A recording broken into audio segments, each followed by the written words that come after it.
My name's Philip, and this is gonna be a yarn about me and my pal, Marlo. About the day we got out of the shelter and went off into the post-nuclear world, where we both dreamed becoming private eyes, just like the ones we read about. On the planet Arcturus, he's the toughest cop around. That's Quarterback! Most powerful weapon in the universe! That's right, fat boy.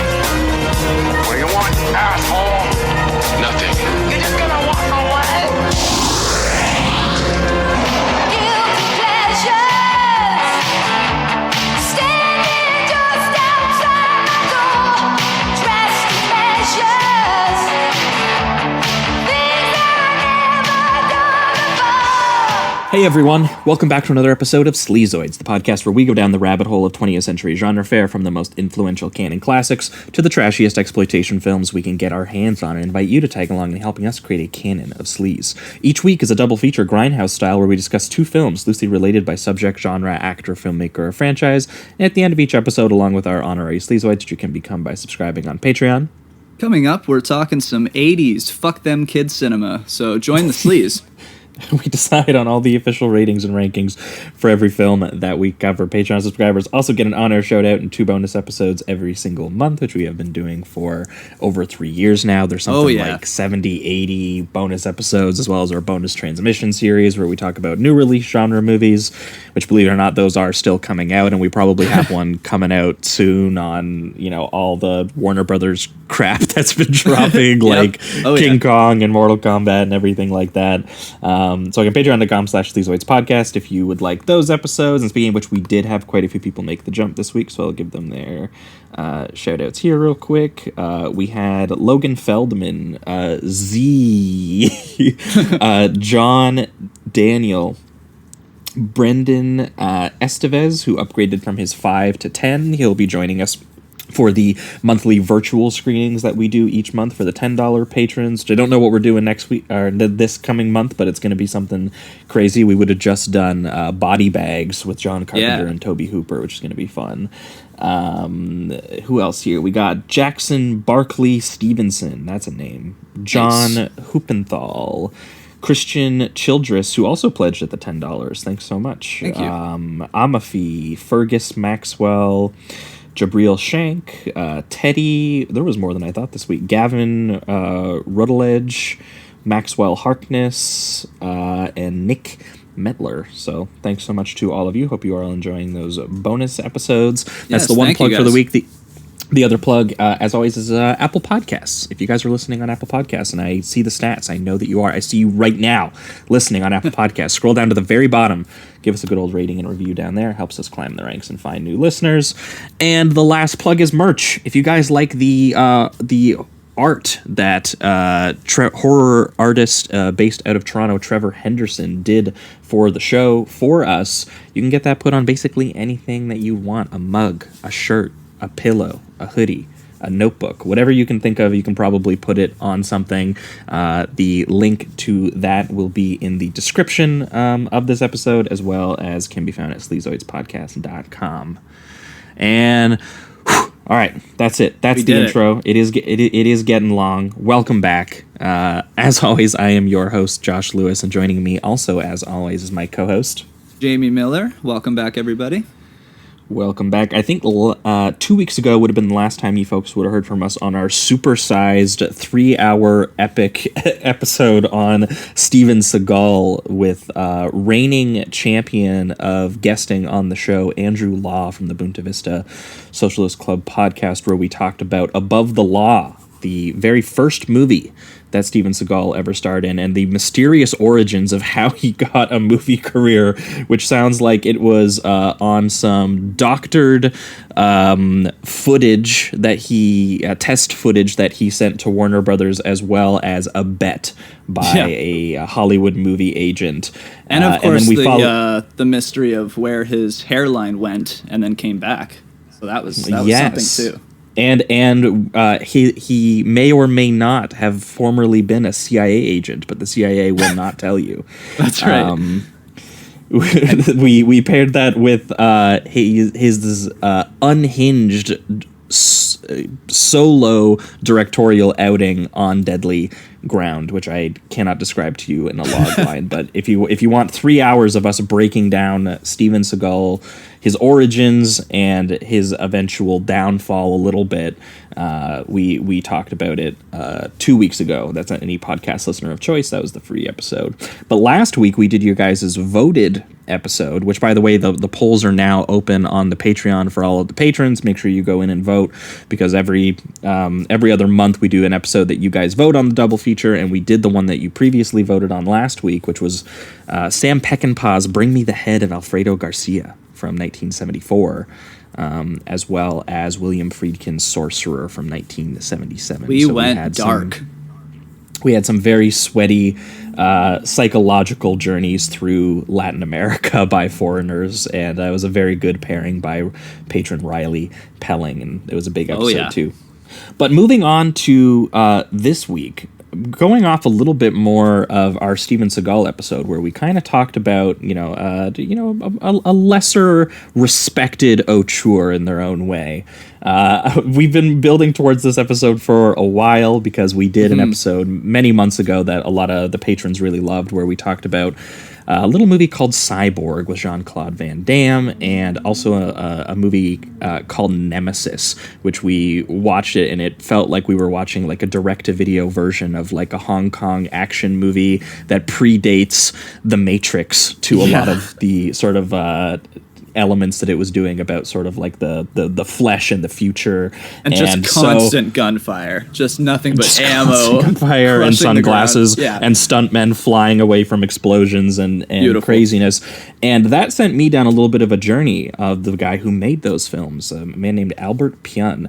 So we wanted to talk about some more Albert Pyun. In order to do that, we had on returning guest from the Important Cinema Club podcast. I'm sure many of our listeners are familiar with. We have Will Sloan, but coming with him this week, we also have his co-host, Justin Decloux, who actually wrote the book on Albert Pyun, the book that exists out there. Right. I haven't picked it up myself, but after doing the 20 films that I just did, I feel like I'm going to be right after we finish recording this.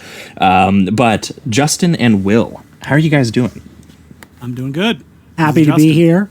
2 podcasts enter, 1 podcast leaves. Let's do this. That is how it works. Some of you might remember Will from coming on. He brought on one of the craziest episodes we've done, where we talked about the 1930s pre-code classic, The Black Cat, which he then brought on with a horror porn called Widow Blue from the 70s. And that episode actually is kind of hard to find for people, because the Letterboxd entry for Widow Blue was actually taken down. Even though I hope it's going to be restored now. Those censorious mods, for God's sake. Well, you guys call yourselves the Sleazoids, so I really wanted to put it to the test that week. Absolutely. Yeah, it's still the only person who has brought a porno on the show. So is that a challenge out there, Josh? I'm just putting it forth. Anyone who's got a recommendation for a good genre porn movie, lay it on us. I could have been a lot harder on you guys. I could have brought Forced Entry. I could have brought The Taming of Rebecca, but I went with the fun horror porn. Oh man. All right. Well, welcome, boys. We're talking about Albert Pyun this week, and I wasn't really sure which ones to kind of do, but one of the ones that really stood out to me when I was going through his movies solo, just one after the another chronologically, was Radioactive Dreams, and it was also the one that Justin named his book after. So I knew that was one that we had to talk about this week. And we're also going to be talking about DOLLMAN. But maybe Justin, could you give us a very brief overview on these 2 films and maybe things that might join them together in Albert Pyun's filmography? So, Radioactive Dream was Albert's second feature film that he was able to direct. And what's notable about his career is that he came from nothing. He had no connections. He was essentially born in Hawaii, and he wanted to make movies. He wrote a script, did storyboards, went with his friends to LA, somehow got Sword and the Sorcerer off the ground. Sword and the Sorcerer was a massive hit. So it sounds like he could do whatever he wanted with his second film. And the second film was Radioactive Dreams, which was a gumshoe-style detective story mixed in with 80s post-apocalyptic stuff. Starring everyone's favorite charisma dynamo, John Stockwell, and everyone's favorite comedy star, Michael Dudikoff, the American Ninja himself. So Radioactive Dreams did not do well. And that kind of let Albert down a bit of a spiral where he finally ended up connecting with Cannon Films. He made a bunch of films. A lot of people know them, stuff like Captain America. But eventually Cannon ran out of money and Albert was kind of on the rocks again. And that's when Full Moon comes into the picture. I'm sure you guys have talked about Full Moon, Charles Band's company. And Albert... Yeah, we did Castle Freak, I think is the main one that we did from them. But Full Moon is like that classic, like they greenlit stuff off the poster and the concept, and they were like, go. Love it. And Albert, throughout his entire career, has always been a guy that when he approaches a company, he goes, I can make 2 movies for the price of 1. And that's essentially what he did with DOLLMAN and Arcade, which he said, I'm going to shoot them back to back on the same location. That's how we're going to do it. And so, I mean, I don't want to, spoil the story of the making of these movies, but he did DOLLMAN, then he started Arcade, and he left Arcade before it was done, and he went to go shoot Nemesis instead. And Arcade had to be cobbled together by some of the actors and some of the producers into the final form we know it today. Okay, was that due to just like was Nemesis more of like a passion project for him? I think he was just being offered more money, and Gotcha. I'm sure within the Charles Band kind of sphere, Albert was like, I can't do this. Like they wanted to do a full CGI thing, and the story behind Arcade is that the original pass of CG looked exactly like Tron, and the Disney lawyers somehow saw it and actually sent a cease and desist, and they had to redo all of a large sequence of Arcade. Oh wow, that's crazy. Incredible. Yeah, Arcade's a weird one. One of the weirder ones going through his filmography. Because there's some strange ones like Alien from LA is in there. Omega Doom with Rutger Hauer. We'll probably get into tangentially bringing up a couple of the kind of films that he was into, because in the 80s he was very much into that sort of music video thing, like Vicious Lips, the one about the girl band trying to make a concert on an alien planet, but the whole movie is just them stuck in the spaceship on the way there, just arguing. What's funny about Vicious Lips is that was also a Charles Band produced film, and that's an incomplete film because essentially after Radioactive Dreams did so poorly, Albert said, all right, you know what? I'm just going to make a movie on my own in a warehouse. I'm going to shoot it in I think it was 5 or 7 days. And they didn't quite do it, even though the cast is filled with people that he knew, people that he worked with early in his career. Brick Bardo is named after his mentor, who stars in pictures like Ray Dennis Steckler's The Thrill Killers. That's where the Bardo name comes from. And he was one of the producers on Vicious Lips. And Vicious Lips came out much further after Radioactive Dreams. That's because it sat in a vault and people are like, I don't know what to do with it. Which is why Dangerously Close was able to come out before Vicious Lips was released. So is that why there's a character named Brick Bardo in 10 of his films? It's because his pal, Joseph Bardo, was one of the first people he met when he moved to LA. And this is not confirmed, but looking at his filmography, I get the sense that Albert may have worked in pornography, because that's where Brick Bardo was working at around the time Albert would have arrived in LA and started working on commercials and whatever gigs he could get. Oh, okay. Wow. Interesting. I need to see one of those Albert pornos. Yeah, I don't think he directed any, but he was probably a grip or something like that on them. I've never seen him talk about that. Incredible. All right, well, yeah, so we're going to be talking about Radioactive Dreams, his kind of post-apocalyptic detective rock opera style film, and we're going to be talking about DOLLMAN, which has the basic premise of an alien Dirty Harry arrives on Earth and he's 12 inches tall. Pretty accurate. But he gets on Earth and then he just kind of stands around and does nothing for 60 minutes. Yeah, for a lot of it. Yeah. So those are the kinds of movies we're going to be talking about today, and I think we're going to start off here chronologically. We're going to start with Radioactive Dreams.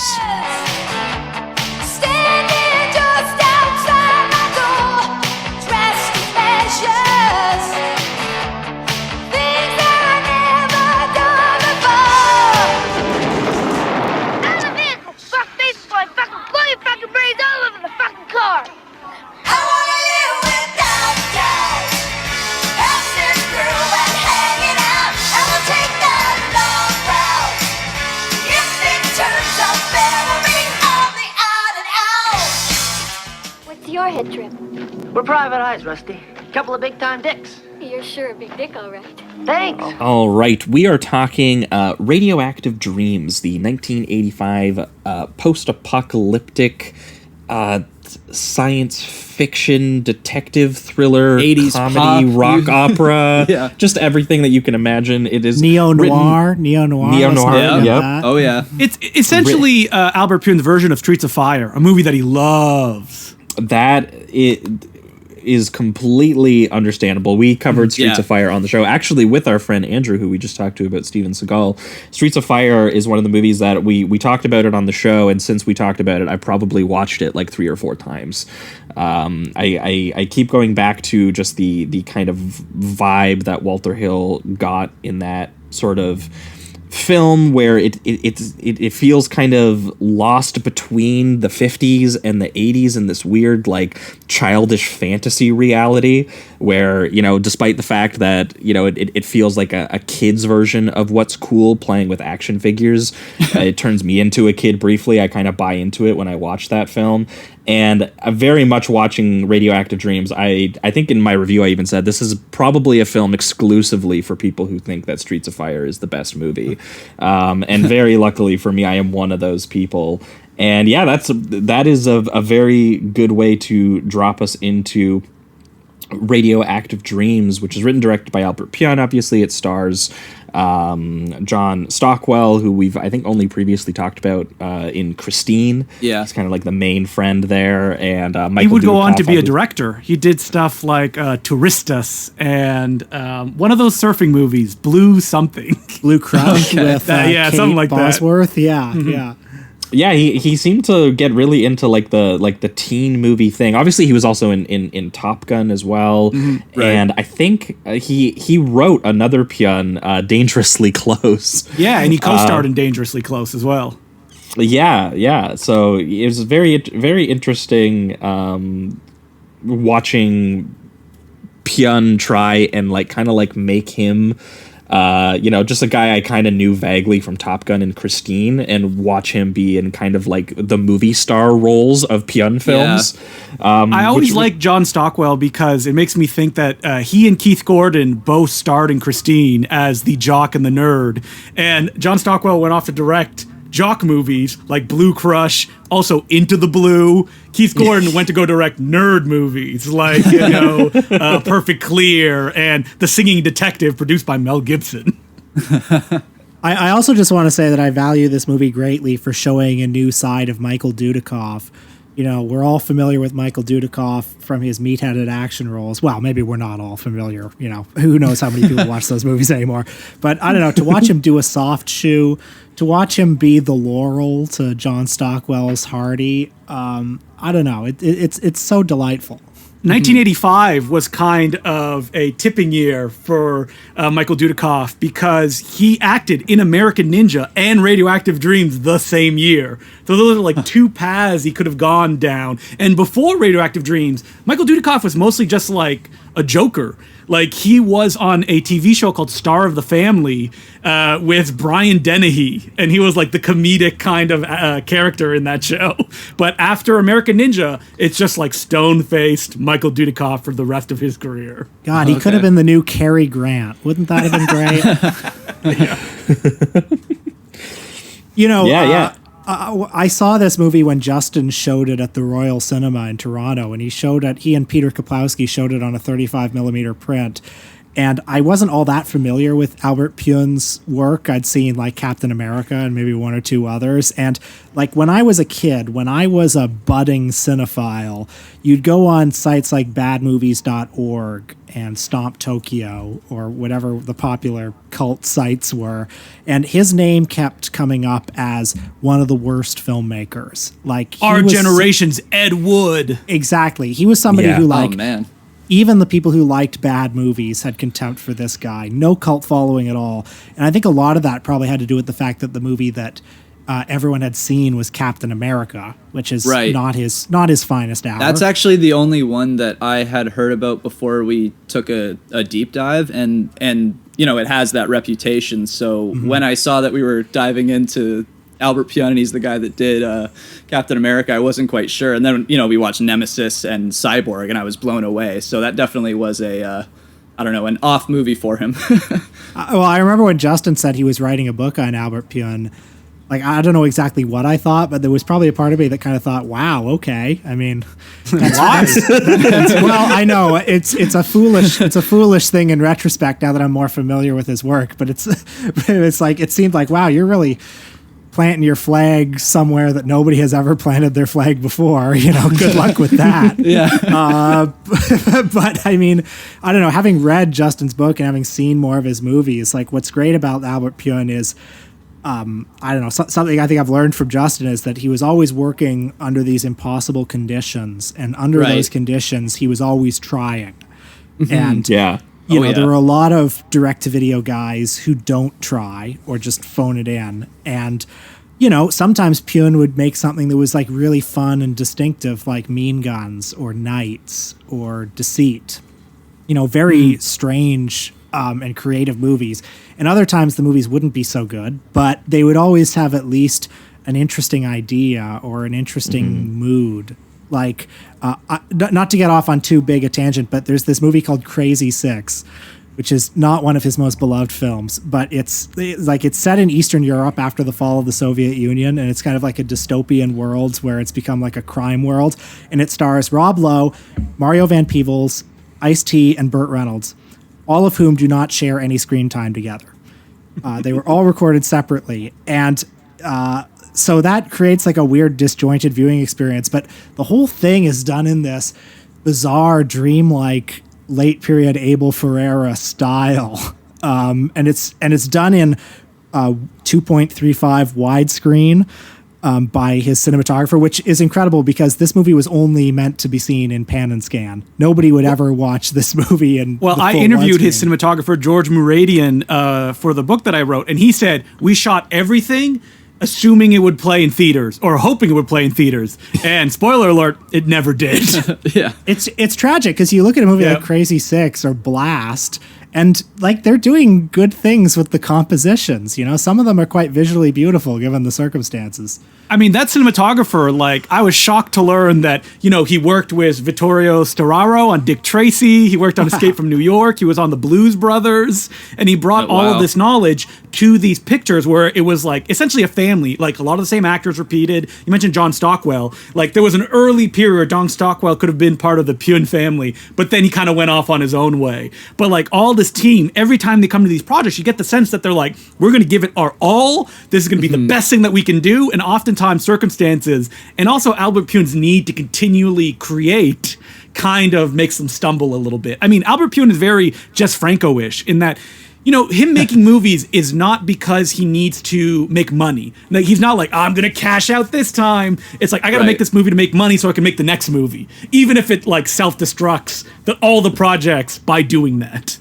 Yeah, it does feel like he just has a constant drive to create and just show people what's inside his head, whether that be to a fault or not. And I mean, some of the kind of, the low budget qualities of his film does have a particular charm to them. And he always finds a way to just bring his personality through in every single film that I've seen. I've only seen about 7 or 8, but I mean, every single one, aside from maybe Alien from LA, I really enjoyed. So there's a lot of Pion in that too. The visual style, very similar. Well, I saw that a lot of people were like, that's just it. Even when I don't like something that he's making, I always am sort of, definitely, as Jamie put it, kind of charmed by it. He definitely was like this once in a generation, he's operating in a trashy mode, but, he took all of these genre movie cliches that he very clearly loved and was passionate about, and he spit them back out always in just like, the most charming, the dorkiest, sometimes the most... he is lovably dorky. Well, and to the point where on a production level, you know, sometimes they were so chopped up, they almost take on this like surreal experimental quality. Yeah, for sure. You know, even though that there is, you know, always a clear love for the craft and the feelings and sort of like the fun that he's making. And one of our patrons in Discord, I think, summed him up perfectly, that he was a man that you gave him a couple nickels in a weekend to film something, and instead of being like, how am I going to make this movie? Oh my God. He was like, okay, how many can I make? That was the kind of stance that he took, and it from what I understand, it all came from the success of his first film, The Sword and the Sorcerer, which is his really only box office hit, which was like him doing a medieval fantasy movie, trying to like cash in on, you know, the wake of like Borman's Excalibur and Conan and the Beastmaster and everything like that. And so he does his own kind of like low budget version of it, but it's not even just charm. There's also always a sense of ambition to it. He always wants to do a movie that clearly is outside of his price range. And you can always, I feel like, see that. You can see the seams of that in a lot of the films that he makes, but it never bothers me. It's always something where it's like, you know, he always, even when he shoots too high, you know, there's something in the adventurous tone that he goes for that he always nails. And I mean, shit, that movie has a dude firing a triple broadsword crossbow, literally three broadswords instead of arrows. Amazing. And it's insane. In the wake of Sword of Sorcerer, a lot of people stepped up and said, "Oh, that I was the real director of this film, like the producer of the picture or the cinematographer." They were like, "Oh, Albert Pune didn't do anything on this. This was all us. This is our success." And it's like, look at the guy's career. It obviously wasn't you guys. Yeah. He's continued to make those kind of movies since Sword of the Sorcerer. Yeah, that's I mean, actually like Radioactive Dreams has some stuff that's just as crazy as Sword of the Sorcerer in it. Yeah, that's actually a big blind spot for me is Sorcerer. So does that one has all his same kind of like punisms, basically? Everything like, opens it'd with be impossible a long to say he opening didn't do crawl, jumps through a bunch of different time periods within the first 15 minutes. You're like, why am I seeing like children growing into adults and now they're different adults? That is like a Pune classic. Him trying to stuff too much storytelling in the beginning of a movie. And you're like, no, Albert, what are you doing? 3 decades in the first 5 minutes. Exactly. That's definitely a Pune. And Radioactive Dreams is also him continuing his like reaching for the stars, because it's one that the Bond company took over.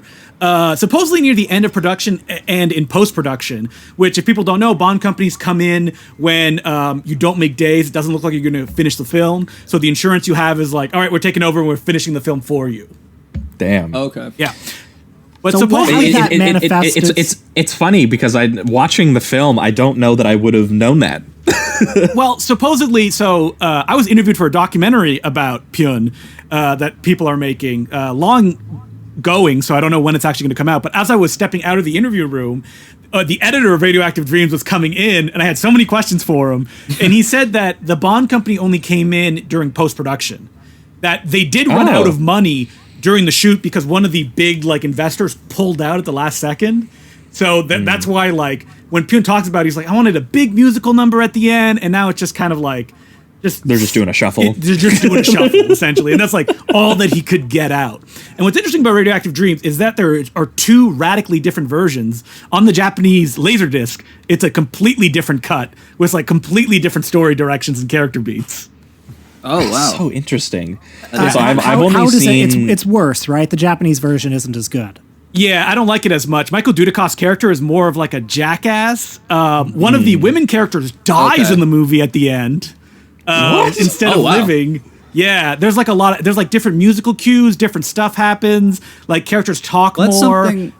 That's something I noticed with this one was that the like you just said that the one guy is more of a was it like an asshole, or is he more of just like a jackass in this? Okay. Yeah, was more like, what are you doing to me? While he's more innocent in the final version. Right. I was just going to say that because these guys play like they're like children that grew into adults but never really grew up, which makes sense because they've been, you know, in this vault for so many years.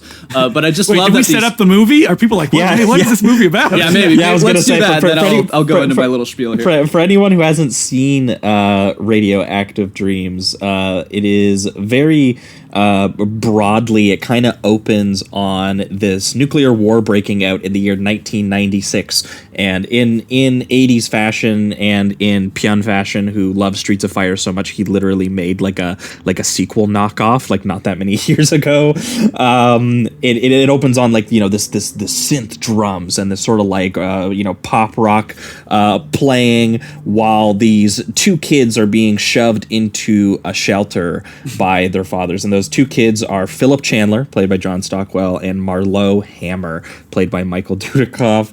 Yes, that is Philip and Marlowe. They take as many times to say each other's names on screen as they possibly can. Oh, yeah. And just wearing it right on his sleeve. And either way, when this nuclear war hits, they are thrown into this shelter, and this incredible 80s rock. You missed a very important part, which is they're thrown in the shelter by one of cinema's great actors, George Kennedy. George Kennedy playing one of the dads, which is insane. A labor of love for George Kennedy. The one day he shot on the movie. So good. I was just watching Modern Romance the other day, and he showed up in that, and I couldn't help but think of this movie for some reason. That's Albert where my Brooks brain is was at. making the movie Radioactive Dreams in Modern Romance. Yes. All I could think about was the scene where he asked them to pull up the Hulk footage. He's just like, wait, that's not running, that's Hulk screaming.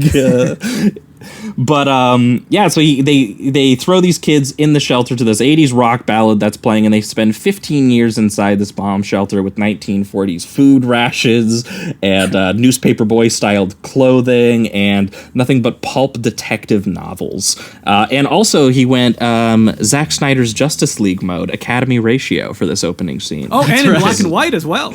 And in black and white. Yep. That's right. Oh, I love when they finally. How many years passed? I think it's like 15 years or something. It's 15 years. So the movie is supposed to take place in 2010. Mm-hmm. Okay, and so like after all these years, George Kennedy, like their fathers, have abandoned them, and they decide, all right, it's time to go out. They have like this souped up car with no top, and the doors open of the silo that they're in, and when they open, it actually like the screen widens out as it happens, and color comes into the frame. That's an artist right there. Oh, yeah. Hell yeah. And John Stockwell is doing like, this sort of like noir voiceover. This is going to be a yarn about me and my pal Marlowe. Mm-hmm. He's got like the cigarette hanging out of his mouth. And yeah, it's very adorable because, it cuts to 15 years later and they're all grown up. But they are, as Jamie kind of put it, they're still kids. They're obviously stunted by this time that they spent reading, just private eye novels. And all they do is call each other like slick dicks and like wear fedoras. And it's how they see the world too. Like as soon as that vault opens, they say something like, "There's nothing but lovesick dolls out there." Like they're about to find romance and love and adventure. And the first thing that happens is like this crazy gang of raiders just come up and start destroying their car and stuff. Like there's no real downtime at all. As soon as they're out of the vault, it just gets crazy right away. Mm-hmm. Yeah, so as soon as they go out, they go into the world of like literally like Mad Max, and there's like mutant cannibals like chasing down babes that the guys have to then they have to step up and they have to do what's right and they have to help the girl out. And I love when they go up to the one girl, Miles Archer, I think is her name in the film, and he opens the door for her like a gentleman, and they're in the Mad Max universe. She's like, "What the fuck are you doing?" Yeah. Like she does not understand. And they're doing like shtick. They're like, "Hey, how's it going?" They're like doing like soft shoe. Like at one point, Michael Dudikoff like fights with one of them like on the car, and he's like dancing and doing like backflips and stuff like that. Just not treating it seriously when they're in this like 80s post-apocalyptic wasteland fighting punks on like motorcycles that all have like red wigs on. Yeah, it's charming the because bald it feels female like just biker gang in red wigs, just like hunting them down like Road Warrior style, and they're just two kids playing detectives. It's such a weird mix of movies happening. It's charming because it feels like just a lot of stuff that Albert Pyun liked without like necessarily thinking about how it all fit together. Something of the aesthetic of combining noirish stuff with 80s punk stuff feels a bit like, Tim Burton's Batman or Brazil. But I mean, I think those movies are probably a little bit more rigorous in their aesthetic than this one is. This one, I think that Pyun's approach to it was probably that, like, aesthetically, the 80s and, the public's consciousness of noir are two stylistic extremes. But one of them, due to the distance from when it happened, like the noirs, there's like an innocence that can be viewed there, even though that, the text doesn't, that doesn't what it actually means. But like pulp detective, it's like, gee whiz. While the 80s... Yes. In 85, that's like dark and, it's edgy, even though that looking at it now, both of those things are innocent. So bringing them together is actually fascinating to watch in 2020one. And there's also monster movie stuff. Like there's like a giant monster and there's, space people, etc.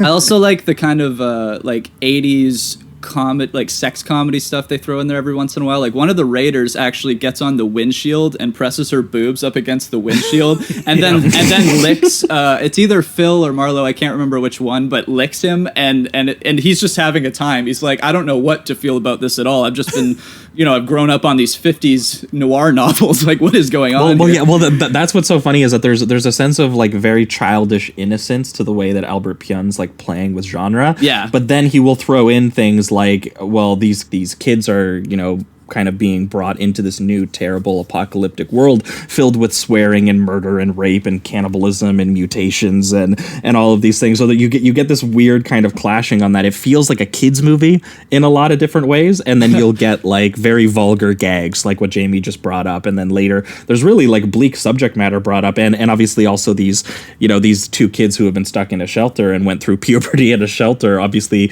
waking up to all of the hot girls around them in the apocalypse. Which is also a thing that is always in Albert Pyun's films. There's always just some very, very tough, very beautiful women that engage in the same world that they do. I was thinking a little bit of Down Twisted, which was one of the Pyuns that I watched, which was kind of like his attempt at kind of like a Miami Vice kind of thing that he was going for, but he morphs it into this like strange like globe-trotting conspiracy adventure movie about like Central American jungle artifacts and things like that.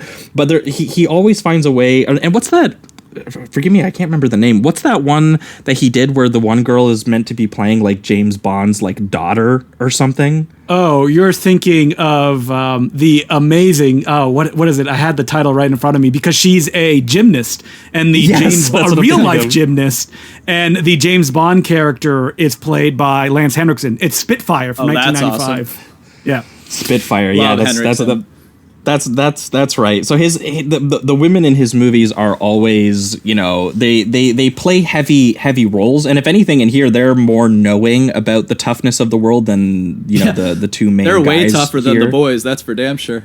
I mean, the whole film is also the boys realizing that the world is a dark place, and like the big emotional crux is that one of them wants to kind of give up, and the other one is like, oh, it's all doomed. What's the point in keeping on going? And it's just trying to figure out like a middle ground to approach the world with a dance in your step, which is what happens at the end of the movie. Right. Yes. It's the only life we got. Mm-hmm. Yeah, and weirdly enough, I end up, I do end up kind of feeling that through line in this film and in the way that he pursues it. It's obviously very, let's say it's very simple. It's very corny in its own kind of way, but it's done with so much sincerity and kind of cheap passion that I do buy into it, and this one even more so than other Pyuns. But I especially love too just how he really did throw everything that he could at the wall with this one, because again we've gotten into it's a noir story, and these innocent childish noir dudes kind of end up in a Mad Max world and all of the things that you get out of that. But he doesn't stop there. As Will said, there's giant radioactive rat monsters that come out of the sewers. One of my favorite details is the little children dressed like Tony Montana. Yes. That's right. And they say fuck every other word. Yeah. It's so good. And so watching like a little 9-year-old come out and be like, bitch, if you ever slap me in the fucking face, you're wasted. Yeah. And you'll see the kids too, they'll kind of have smirks as they're doing the lines. That they're just having an absolute blast, having full permission to just say fuck all the time. It's so funny. I loved the Guilty Pleasures musical number. It felt like the Frankie Goes to Hollywood bit in Body Double. Yeah, that's exactly what it feels like. A moment in the movie where the characters enter this big underground chamber. So I should point out that, like, we're explaining this like it's Mad Max, and it is, but the storyline of the film is like a microcosm for Albert Pinn's career, which it starts in a bunker, opens up, you're like, I can't believe this amazing world we're going to go into. And then 10 minutes later, no, you're in a bunker again, and you're not getting out for the rest of the movie. It's just them kicking his ass, yeah. Oh my God, doesn't it look so great? I mean, I'm such a sucker for the aesthetic that he creates, with all that smoke and all that neon and all that blue teal.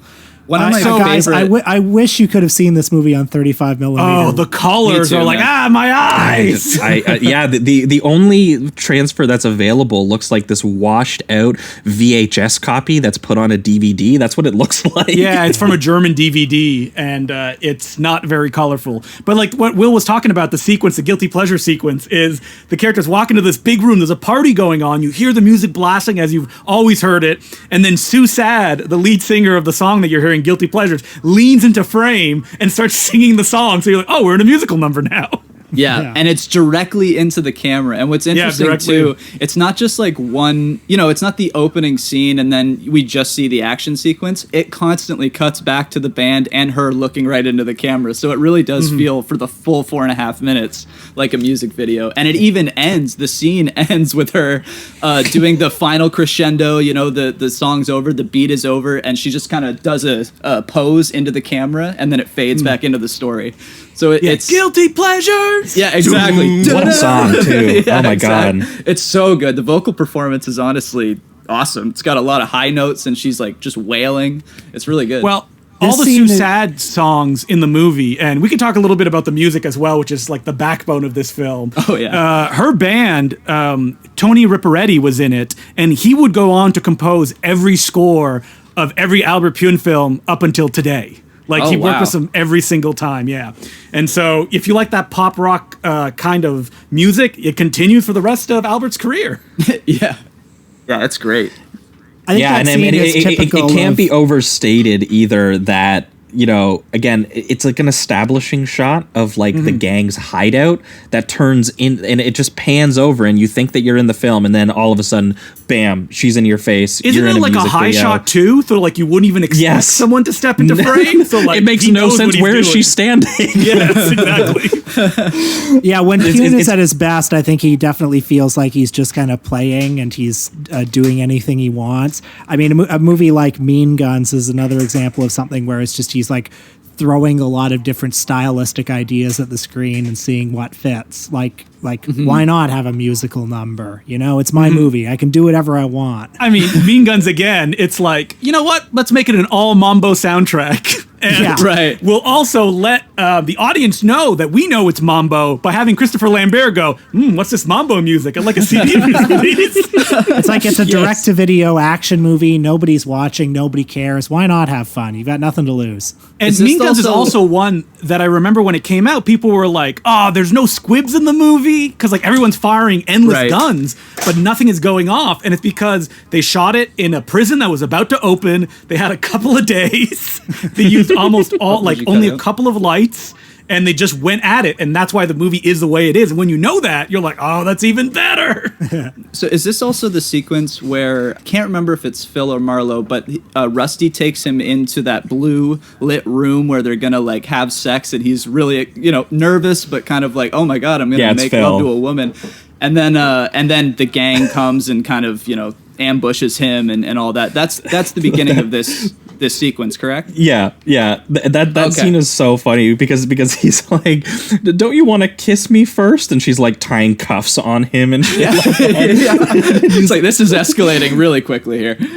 Yeah, and something we kind of skipped over a little bit is that Miles, the girl that they saved from the mutants at the beginning, she steals one of their guns, and while she's stealing Marlowe's gun, she accidentally drops her keys, which is the keys to the very last nuke, the only nuke that didn't get launched in the war that started them at the very beginning of the film, where they're being put into the shelter. So they are two guys who never experienced what the post-nuke world looked like, wandering into this Mad Max meets Streets of Fire, crazy fantasy terrible world where everyone is raping and killing each other, and they now have the only keys to the one remaining nuke. So every gang, basically, that exists in this universe starts hunting down these two dorks in fedoras Want that who power. who have the the capability of deciding to blow up any rival gang. So they start running into people like, yes, Rusty, a girl named Rusty Mars,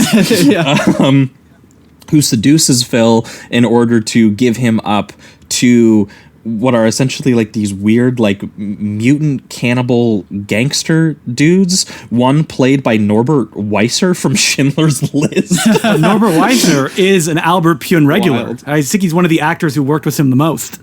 You interviewed him, right, Justin? I did interview him in the book, yeah. And he had a great experience working on every Albert movie. Did he have anything interesting to say about working on Radioactive Dreams?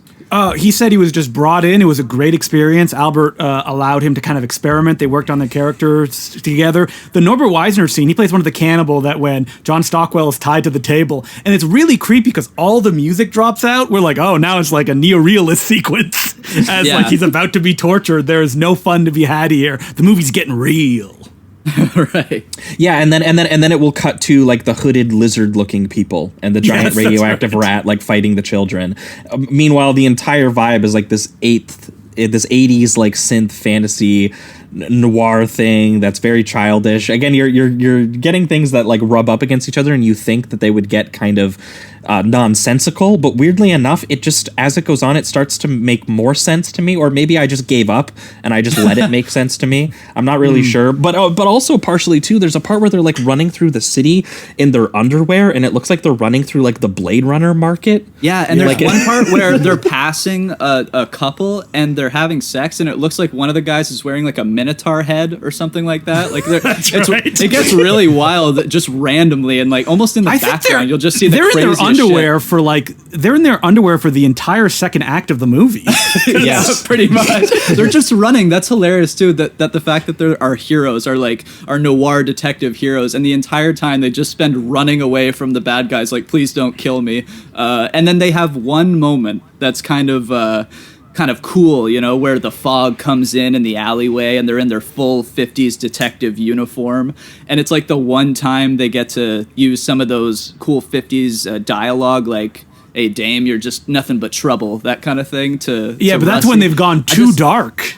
Where it's like, and the soundtrack is and like, they also did next to nothing, which I find funny too. They're acting like super cool. They got their full getup on, but they haven't really done anything except run away this entire time. I think they scare away some children. Yeah. Or like shoot the gun out of their hands. Yeah, their character progression is more funny than like legitimately cool, but in a very Pune and good way. I mean, I think that's the point. They're kind of naive, and even by the end when they feel maybe they've grown up, I think that we're supposed to still see that they're pretty much the same. They're just kind of living a little bit delusional. Yeah, the end lesson of the film is like, oh no, stick to your delusional beliefs. You'll be happier that way. Don't let the world harden you.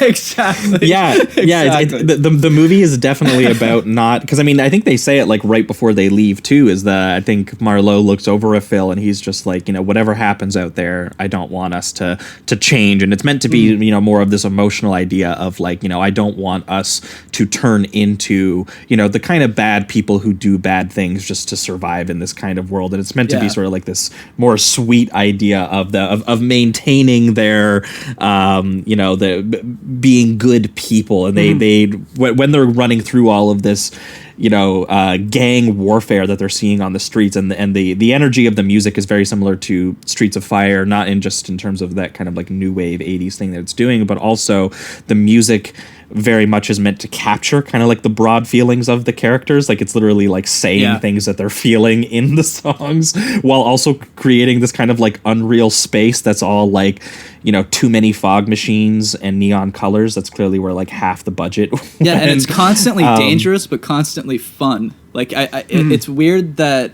you know, they're on the run the entire time, but I never found myself too like tensed up or anything. I didn't find it like I honestly didn't think that too many bad things were going to happen. It just didn't seem to have that tone. It has a fun tone a lot of the time.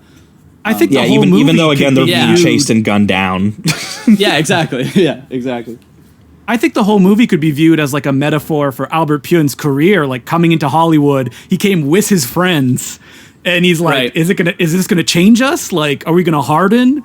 Is this gonna be like, are we gonna be different people when we come out of this? And I think that throughout his career, he always tried to keep that ethos of like, oh no, you have to come fun, you have to come happy, not mercenary, because you can't let the world change you. You have to be who you are.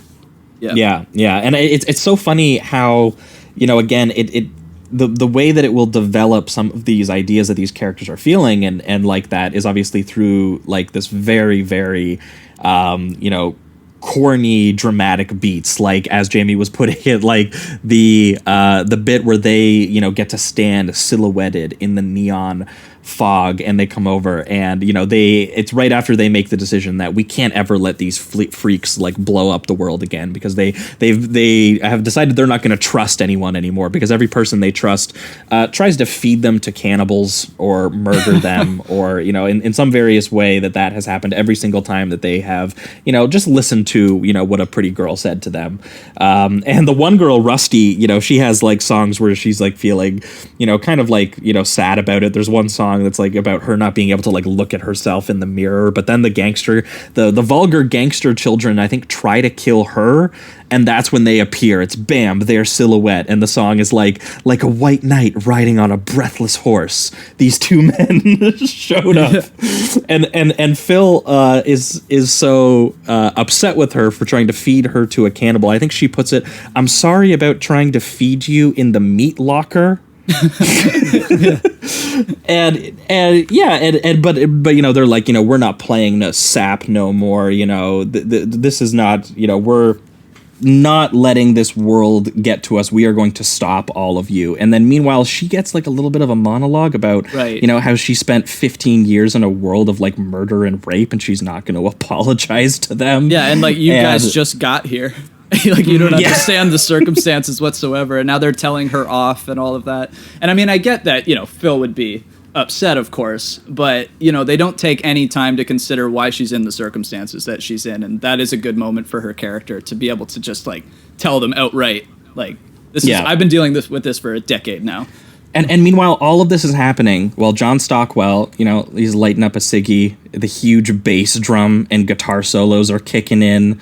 And they're singing about their hearts and their feelings, while they go on to what is in sort of like the climactic set piece where they end up at these robed lizard people who are the people who are running a vast majority of these gangs. They find out that they're kind of in charge of the child gangsters and are the ones at war with the Miles character, who is the girl who dropped the keys to them in the first place and is kind of at war with these again lizard people. And it turns out that those lizard people, you won't believe this, they are their dads. And it's so funny, the shot of the lizard mask being like ripped off and you just see George Kennedy. And he still has the teeth too for a moment. He still has like the alien teeth in his mouth. Boys! By which time any reasonable person would have completely forgotten that George Kennedy was in this movie. Oh yeah. Yes. Oh yeah. So funny. And what's really great about that reveal is that we learn that it's not even their dads. They were criminals that kidnapped them when the bombs were going off. Right. Yeah.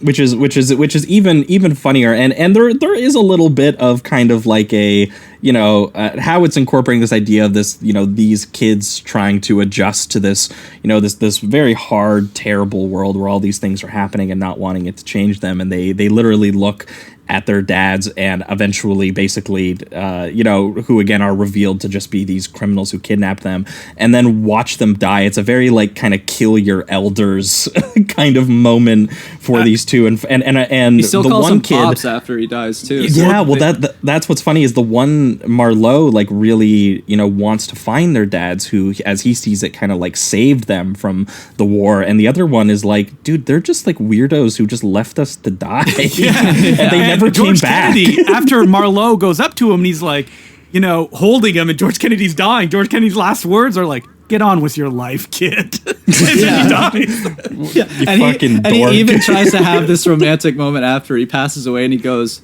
"Thanks, Pop. So long." Yeah, thanks, Pop. And it's like, dude, I don't think you're in the right movie here. It's great. But that sequence involves like slow-mo grenade launchers being fired at giant radioactive rats that are eating the child gangsters in slow motion. All like, while the amazing song "When Lightning Strikes" plays, which is like a 6-minute like "When Lightning Strikes."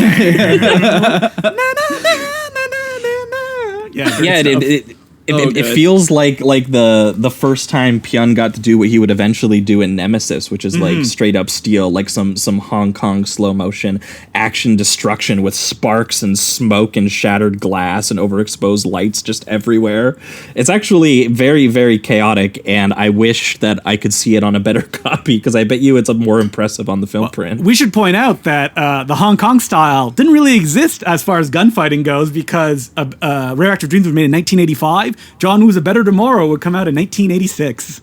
So who ripped off who is what you're saying. Exactly. Yes, right. This always happens with Pyun. When we talked about Nemesis, we were surprised to find out that came out so much before The Matrix. Yeah. When we were like, all of the stuff about merging Hong Kong action with like American cyborg Terminator kind of stuff. And trench coats and sunglasses and machine guns, like all of it. And just stuntmen and everything. Yeah, we were so shocked. But this is a frequent thing with Pyun, where he just merges so many things together by happenstance. He ends up creating something that, someone would actually, as Will put it, maybe more rigorously aestheticize. Yeah. Well, it was like Mean Guns. When I saw it, I'm like, oh, he's clearly ripping off Johnny Toe's The Mission. And I looked and I'm like, wait a minute, The Mission came out after this. But the influence goes both ways, because Pyun, of course, after loving the wuxia films, made his own American wuxia film, which is Knights. But I should point out, it feels so much like True Hearts The Blade. The Blade came out after Knights. If you want to know where cinema is headed, just take a look at whatever Pyun's doing at that moment. Yeah, exactly. That is wild. Yeah, so that final set piece does feel like Albert Pyun doing a little bit of John Woo that he would eventually do in Nemesis. Lots of like close-ups of eyes and muzzle flashes and collapsing stunt people but just in hilarious costumes. I mean, people are probably listening to this podcast being like, no, he's ripping off Sam Peckinpah. It's like, yeah, we know, but not true. No one had done it like in this poppy way before, kind of, yeah. I would say that, John Woo would have been definitely inspired by what Peckinpah was doing. Oh, yeah, definitely. It's very interesting to see it in like this weird 80s pop universe for sure. And then, the dads just tell them, who fucking cares? The past is the past. Go do your own thing. And it's so funny that that's supposed to be the emotional crux of the movie, is just George Kennedy being like, shut up, who cares? Oh, I love it. I love that after all this, it's like, it doesn't matter, man. Like, come on. We're not going to give you anything. Like, go on with your life. Yeah. Yep. Go do that post-Snoop shuffle, baby. Yeah, to be fair, that's what they do, man. The music kicks back in. They look at all of the various mutants and cannibals and gangsters. And he looks at his friend, and he referred to it earlier on in the film when they were in the bunker, that they taught themselves this dancing, and it was meant to be sort of like this idea, this sort of like magic thing. And so to try to cheer his friend up, he says, teach me how to do that dance that you did. And as he does the dance, he learns it. It starts to infect everyone else, and I literally my jaw dropped when it does that very classic like end of a studio comedy like crane shot of everyone like the uniting. MGM Minnelli crane shot, just pulling out of like everyone dancing. Yes, that's exactly what it's like. And it's so I love the how it looks too, because you have their noir detective outfits on, because right now they're in that full getup, but everyone surrounding them is in the 80s apocalyptic aesthetic. So it's just it's so funny to watch them in the spotlight doing this kind of like weird shuffle while all these crazy characters are surrounding them. It's fantastic. And then to end it with the that classic crane shot is kind of panning out, But and with the dialogue of in a tight jam, a nuclear missile might just come in handy, because they end up actually keeping the keys just in case, which is we'll so have funny. neoliberal policies, and that's how we'll run this post-apocalyptic future. Justin, Just would in you say case, that the baby. scene is a metaphor for Albert Pyun's career overall? Like a nonconformist dancing his way around the crushing Hollywood system. Yeah, and he's got like a gun in his hand, and he's like, if anybody messes with you, I'm taking you out. He'll press the button, man. Yeah. Yeah, he unites the post-nuke world with a little shuffle, and it's honestly kind of a beautiful end to Pyun just saying, you know what, I want to make a sci-fi noir about nuclear apocalypse and the old world being destroyed and replaced by this terrible new one filled with swearing and rape and murder and cannibalism. And translating that in terms of his stylistic vision into something about as romantic and innocent as hopeful as possible, about dorky kids who love genre stories, just maintaining their goodness, not being changed by the world or letting it corrupt them in any way, just being who they are. And I would say that's absolutely a metaphor for Pyun as an artist. Well, the next film, Dollman, then I guess is a metaphor for his career trajectory, where he kept getting more and more marginalized until he barely existed in the industry at all. Just a tiny little man.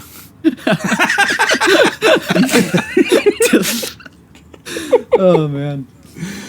Oh my god. Yeah, I mean that's about right. I mean, I guess we'll wrap it up here for Radioactive Dreams. We'll go into reductive rating round, which for Will and Justin. So we remove all the words and all the nuance, and we reduce the movie between a number between 1 and 5, but also it's become kind of like closing statements. If there was any lines or scenes or songs we didn't hit anything you wanted to bring up before we move on, this is where we do it. But yeah, I mean, Radioactive Dreams for me, it gets a very solid 4 for me, because this is the Pyun that, I mean, again, as I said, this is, I think, a movie exclusively for people who I think really like Streets of Fire. It's basically Pyun doing his own all the version good people of that. out there. Yes, yes. But I would say, if there's anyone who finds that movie, corny or messy, I think that Pyun's version is just more of those things. But I do think that Pyun, again, was a once-in-a-generation kind of trash artist who took all of these things that he loved and he rendered them in a very disarmingly dorky and charming and cheap and ambitious way that, I still get a lot out of this. And weirdly enough, of the Pyuns that I've seen, this is probably the one that, despite the fact that, as we've went over, the basic sort of emotional idea is, very juvenile in a way, it is one of the ones that I feel the most, because I think it's so stylistically rendered. I think that he threw everything here. He did noir and western and rock opera, and it's similar to Streets of Fire. It's it's so simple in terms of its design, and it's lost somewhere between that 50s and 80s. That sort of 50s vibe, but like the looks and the sounds and the darkness of the 80s. Obviously here we probably should say rip to Jim Steinman too, recently passed away, but clearly his music was such an inspiration on all of the original music that they did for this as well. And it's all merged with Pyun's very childish sense of cool and sexy and genre fatalism that he kind of has. It feels barely held together in a way, but the ambition far exceeds everything. And there's so much joy and passion to, all of the cliche genre style that he, kind of trades in. And, if there was a cliche genre style that is close to my heart, it would be the one that features, 80s pop rock and fog machines and neon lighting. So I gotta give it to Pyun 4 for me. 4 out of 5 for me as well. This is once again, I've only seen about 7 or 8 Pyun films, but every single movie I've seen, even the one I didn't particularly enjoy as much, Alien from LA, still he always finds a way of bringing his kind of dorky comedy forward, and just his personality always shines through in every movie. I can tell that he showed up to set every day and really came with ideas and was completely, just in love with film to a point that he was going to focus and get those ideas on the screen, regardless of the fact that he had basically no budget at all half the time. Well, yeah, he won't be stopped. I mean, we've been talking about it a little bit in the Discord because we've been following him on Facebook and stuff. He's still trying to make films today, despite having MS and Alzheimer's at the same time. Yeah, he said. I heard there was like a story where he was editing things, and he said that he had to re-edit it like 50 times because he kept like deleting it accidentally or something like that. And it's just, but that also shows. It's very sad, but it shows just the man's passion. Like, he can't be stopped. He's going to make films. He's going to create, and I just have a deep love for that. So. This is a 4 out of 5. Just love the 80s aesthetic, apocalyptic aesthetic mixed with the 50s noir. I think that's genius. It really works. And just watching these naive child adults go through this crazy world was endless fun. So, 4 out of 5. Do you want to take it, Will? Yeah. 4 out of 5. Don't have much to add to what you guys said. I think it's if I were making the case for Pyun's talent, if I were trying to sell someone on him, I think this is the one that has the mood, has the images, has the ideas, has the spirit. Yeah, Radioactive Dreams for me is also an easy 4 out of 5. I'm tempted to go 5 out of 5, but it is, again, when you watch it, kind of compromise, and it's charming in that way. That is the charm to Pyun. Mm-hmm. I remember seeing this movie in an Alamo Drafthouse in Austin because I was moving, helping a friend move. We had driven across the country. We got in Austin on the day that Trump was elected president, and we sat in a theater and watched Radioactive Dreams, and I was like, wow, I liked Albert Pyun before, but this is really opening my eyes. The colors, the music, I'm just finding it so enveloping as we go into our own apocalypse. And I think, like Will said, that if you wanted to show somebody, what Albert Pyun is up to, what his drive is, what his creative passions, him aiming for something that is not particularly popular, but he likes it, and that's why he wants to bring it to screen. I think Radioactive Dreams, and then you double bill it with Nemesis. Like, if people don't like those movies, they probably won't like Albert Pyun's filmography. I would agree with that for sure. Definitely.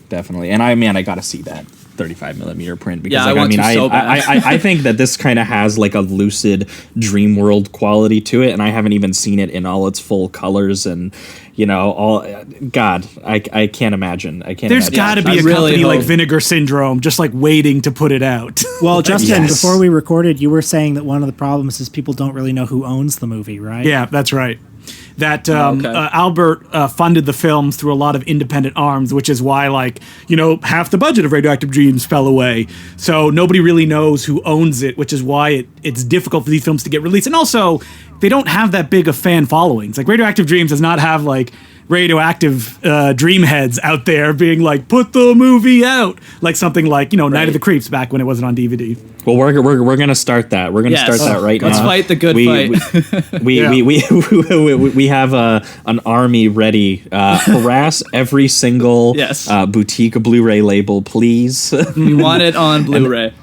Let's get it done. Tell them that you want to see Albert Pyun's rock opera noir Mad Max on Blu-ray, and that we want 4K it now. gloriness. Oh, it would be beautiful. That and 4K. Night, please. Those are the two I want in widescreen, high definition. Why not all 40 movies? Let's get them all. Yeah, 40 movies. Big box I'm already fighting edition. the good fight. I bought Crazy Six and Blast on Blu-ray when they were put out, letting people know that there's an audience out there.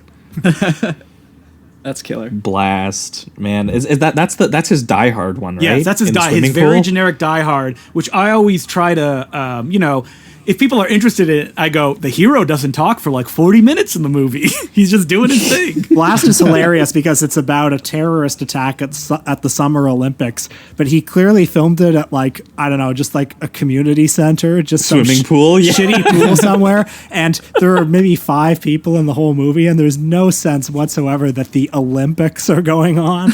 And one of them is Rutger Hauer, who brought a very particular character angle on the person that he's playing. A little problematic, you might say. Yeah. Well, yeah, he tries to play like a Native American or something. Yeah. He Steven Seagal's it? Yep, definitely. Amazing. All right, well, I think that'll wrap it up for Radioactive Dreams, and we are going to be right back, and we're going to be talking about DOLLMAN. Oh, fuck! That's about the size of it.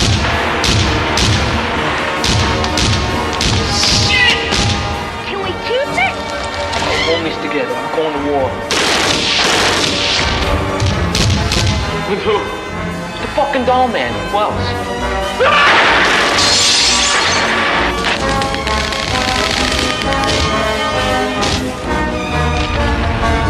Hey, you in the wrong neighborhood?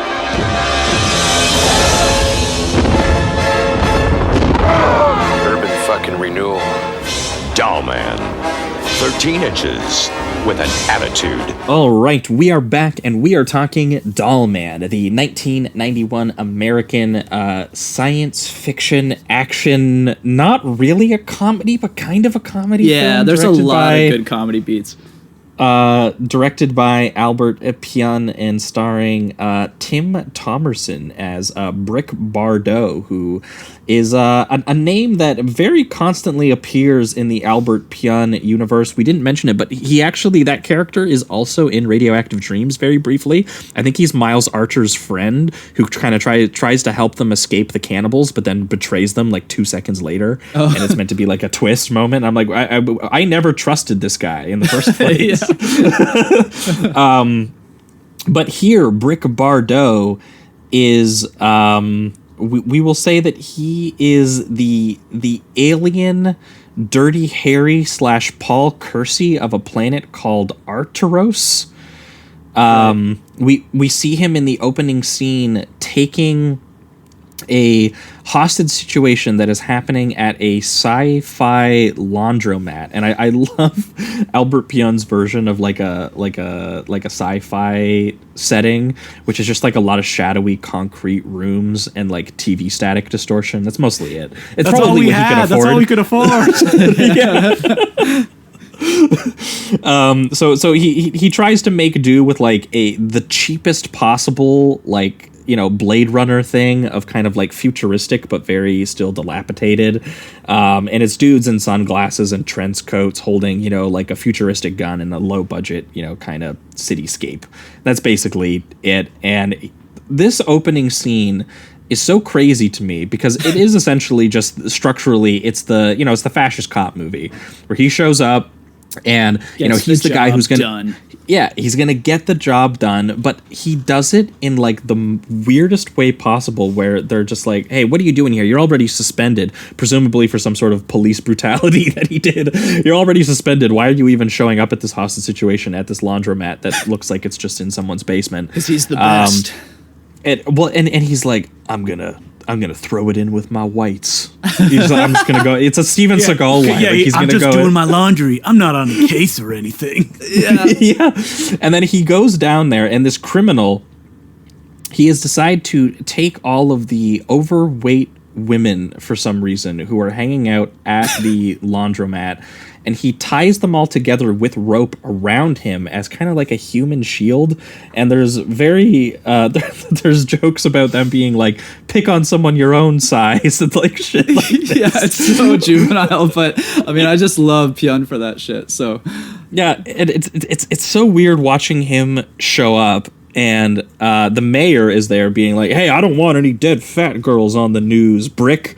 And then he goes down there and some little kid watches him pull out his gun. It's my favorite line. He's like, wow, that's the most powerful gun in the universe. And he's like, that's right, fat boy. And we should point out, this is very important, that Brick Bardot has a gun that is so powerful that when he shoots it, it blows people in half.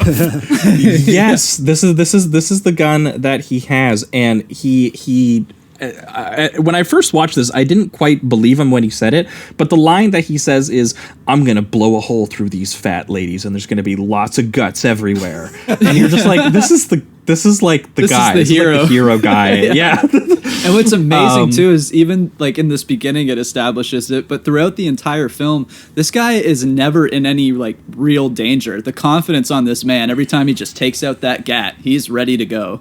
It's hilarious. You pointed that this is not very comedic, but Tim Thomerson did get his start as a stand-up, and you know who his bestie is? David Letterman. Oh, wow. Damn. He showed up on the David Letterman show a lot. I mean, he's definitely delivering these lines with intended comedy for sure. Mm-hmm. I mean, there can't be he can't be not self-aware about this, the way that he's delivering these like super macho.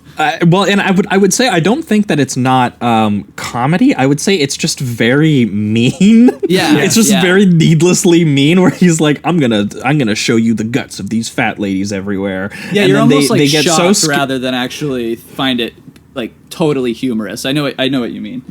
Yeah, and the point of it is that they get so.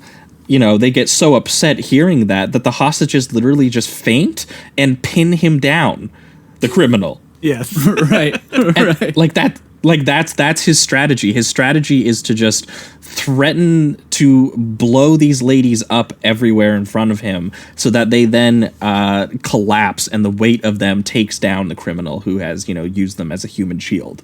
and that's it. I was like, what's going on? And then later it's said that 2 of the women suffered cardiac arrest and he's just like, yeah, whatever. No one died. Got the job done. And I should point out that while this has real kind of like Blade Runner vibes, which is a Charles Band, the producer of this film, staple, the original art for Dollman is just a ripoff of The Incredible Shrinking Man. It's like a guy with like a pin fighting a spider. So this is Albert Puyen through and through, because like this noir stuff is right up his alley. I'm sure he's not credited as a screenwriter, but I feel like he did a draft of this script. Justin, what was Albert Puyen's relationship with Charles Band? Like, did they get along? Did he have a lot of creative freedom? So, from what I've been able to discover, supposedly Puyen burned Charles Band on the project Vicious Lips, which Charles Band was one of the executive producers on, and he ended up distributing it, not in North America, but in other parts of the world. And I think that Puyen probably just approached him, and from every, inkling that I get from people that worked with him, he was just such a charismatic guy that clearly believed in his work, and that when he told Charles Band, who was running Full Moon at full blast in the early 90s, hey, I can give you 2 movies, Dollman and Arcade, whatever you want me to do, I'll shoot them back to back, basically in the same warehouse and in the same gravel pit, and 2 movies for the price of 1. Come on, why not give it to me? And the problem is, Dollman is a special effects movie, and no, it's not. Albert Puyen admits himself that we didn't plan for it. We just kind of run and gunned it. Didn't plan out any mats or how many shots there would be. So the end result is what it is. Well, there's one good mat in this movie. One good mat shot of the planet at the beginning of the movie that we see a couple times. It's got a cool space kind of downtown area. Yeah, you would think that we haven't gotten to the part yet, but the movie's called Dollman because Tim Thomerson's actually only 13 inches with an attitude when he comes to planet Earth. And, when you have big things and little things on screen, you would think there would be mats so both actors could share the frame. It happens very rarely in this film. And when it does, it is sloppy AF. You can see the matte line on screen. There's a lot of forced perspective. Yes. There's a scene towards the end of the movie that I especially like, during the big action climax where you're seeing it from Tim Thomerson's point of view, where the camera is roaming around the gravel pit, close to the ground, almost like a Sam Raimi Evil Dead style. Yeah. And it goes towards this big pipe. Well, it's a small pipe. It's supposed to be a small pipe. And then it cuts to Thomerson from an extreme low angle running up to a gigantic tunnel or something like that. And that's supposed to be the tiny pipe that he's going to go in. Love it. I love the ingenuity of it. I like how it's not at all convincing, but you just kind of go along with it. I do like the shots that they have when he meets the floating head gangster character when they're still on the space planet, because it has all these really awesome giant concrete pillars in the background. It almost looks like the same place that they shot Nemesis in a way. It is the same place they shot Nemesis. Oh, it is. Well, there you go. There you go. Do you know where that is? Because it honestly looks kind of otherworldly. I don't know what that If I check my notes, I'm sure it doesn't exist anymore. It's all condos now, because it was in a place in LA that Albert Puyen had discovered, and they're like, we're just going to shoot here all the time. This looks awesome. Oh, okay. It is funny. It is this very big. It looks like half Western desert, half garbage dump. Mm-hmm. Yeah. It looks like if you were a crew member, you're going to trip, fall, and get stabbed on a steel rod sticking out of the ground. Definitely. Yeah, and that is Like, I mean, like that scene in general, because like like again, we've established that we have alien Dirty Harry, and what they set up also is that there's this dude who is essentially a floating head on a flying dinner plate. Sprug is his name. Whose name is Sprug or Sprug. I actually like the way they did him. I like that, like they have the shot of kind of like the prosthetic version of him so that you can actually see him floating, and then they do a zoom in with his just kind of they do a close up face. where the actor is actually going to say the lines so that you can't see his body. Yeah, exactly. But I did like it. I like that they still established that kind of prosthetic shot. It was pretty cool looking, honestly. Yeah, well, and I liked this scene too because it's just it's the only like unhinged action scene in the movie. Yeah. Where like Sprug sets up, he's just like, look, I don't have a body anymore because you've destroyed my body in the 2 or 3 previous encounters we had. Every time we've encountered each other, you've blown off a leg or an arm, and now I'm just a head. And so, sets up a little bit of backstory, but then one of the henchmen like steals his gun, and he gets to do that little magnet trick where he has a magnet on his hand that brings the gun back over to him, and he literally explodes each and every single one of his henchmen. And it cuts to the dummy just like exploding, like blood and guts all over the place. And you get the classic guy laying on the ground. They dug a hole, he put his legs in it, and then they covered it up so it looks like only half his body, and he's like like coughing up blood. Great. Yeah, I was like, that's like it's really like some 70s and 80s like explosive dummy work. And we should let people know, if you're hearing this, you're like, this sounds amazing. That's the only time it happens in the movie. Nothing like this that happens was what again. shocked me. That was what shocked me, as I was like, how did this not come back up in the final set piece? Yeah, we ran out of money. That's why. Yes. Yeah, that definitely exactly is how you feel once you get to the finale, which we'll wait on, of course. But it as the movie rolls along, it starts to kind of it loses its steam a little bit. Because after that he lands, he chases Sprug in this very cheap looking spaceship chase that they do, where they both go through some sort of like I can't remember exactly what they use. They use some sort of sci-fi phrase. Energy band is what they use. Yeah, the energy band, that's what it is. They passed through the energy band and ended up on Earth. And on Earth, both of them are tiny. They are literally the size of little tiny action figure dolls, which is where you get the title from. And I like that the head is actually like we already have the 13-inch Dollman, but the head is only like 2 inches. So just to really imagine that is very funny. I always forget that part. I just think that they're on another planet that's just smaller than Earth. I'm like, why do they have to go through an energy band to get small? I'll admit that my heart always sinks in a movie like this when like the first 20 minutes are in some cool like alien planet or future world, and you're all revved up for that, and then like Masters of the Universe is like this. It's like, they're on modern day Earth now. We don't have the money to stay on the future world. Yeah. Will, can't you commit to following the troubles of a young Hispanic single mother who's trying to get more help at her ravaged community? I mean, look, I do love Albert Pune as like by getting it more policed, kitchen sink dramas. Yeah, I mean that is what's weird, is that ultimately like what we've described is like a very fun movie that suddenly is like cheaper than any of the Death Wish sequels. Version of that. Way cheaper. Just with like a very tiny man. Mm-hmm. And that is like actually it. He ends up in the Bronx, New York, #1 baby, etc.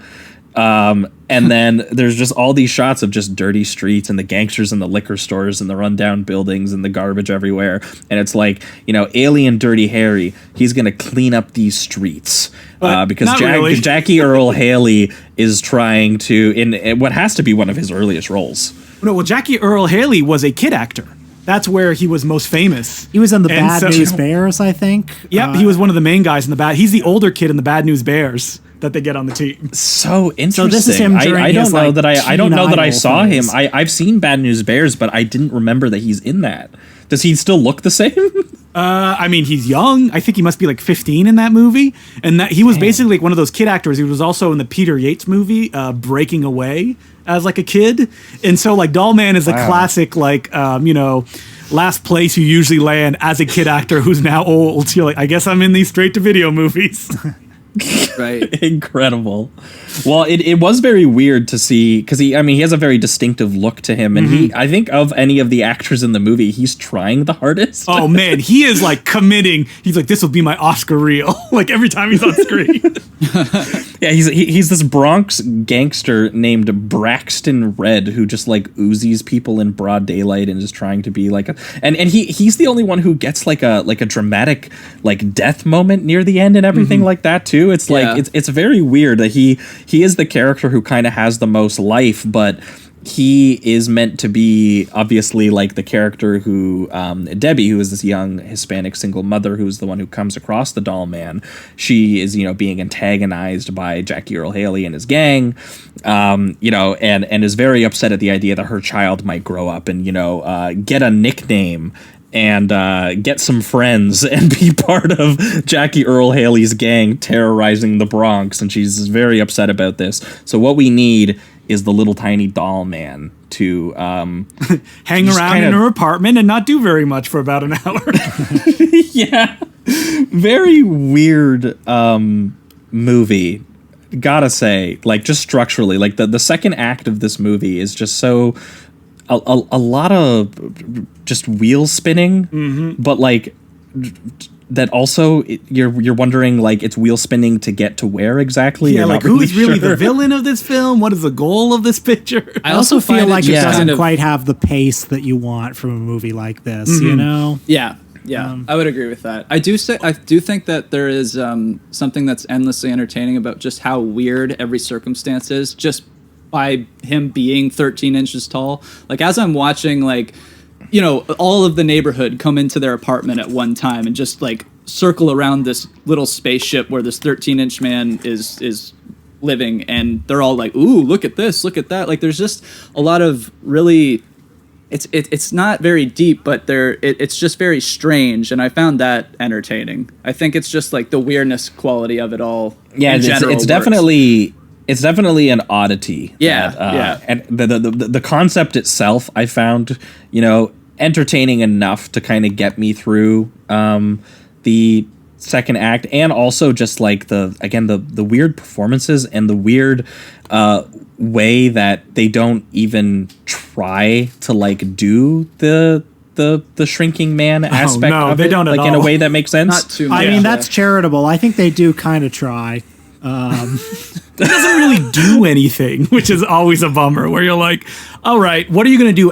What kind of situations could you be thrown in? Yeah. Basically, the one idea they landed on was that his gun that can blow up people, on his planet, on Earth, it just works like a normal gun, which is like, and it makes that's him very invincible. exciting. I mean, once again, I think I said at the beginning, but this guy is like indestructible. His confidence in himself is unparalleled. Like he enters every single fight in knowing that he's going to win. Like, I don't think there's ever a moment in this movie where he's in any real danger. So it feels like they spent all their capital on the gags, like the large women as human shields and the magnet gun, and then they're like, that's the two ideas we have. All right, we pad out the rest of the movie. Yeah.